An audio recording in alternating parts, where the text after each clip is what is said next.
Nagbabakla-baklaan lang daw ako para lang sumikat daw, para makakuha ng views, mga followers.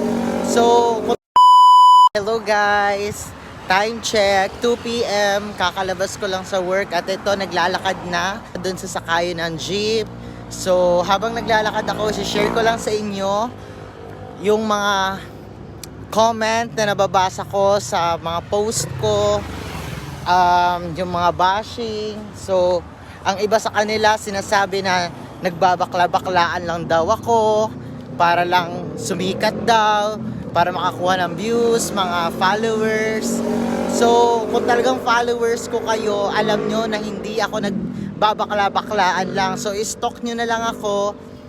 So, ayan, pasikat daw ako, ganyan-ganyan. So, yung reason ko naman kung bakit ako nagba-vlog ay para mag-inspire ng ibang tao, lalong-lalo na sa mga kabataan na kahit ano pa sila, kahit bading pa sila or kung ano man ang katayuan nila sa buhay, kung mahal nila ang isang bagay katulad nila ng basketball, ay dapat gawin nila.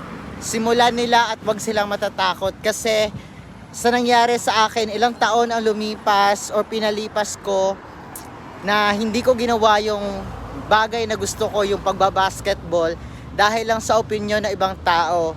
So, nung na-realize ko yun, 2 years ago, at nag-start na ako mag-vlog. So, ayun, hanggang ngayon tuloy-tuloy na. At yes, marami pa ring bash, marami pa ring panliliit, pero mas importante na sa akin ngayon yung kung nasaan ako ngayon. So, yun lang naman. Bye!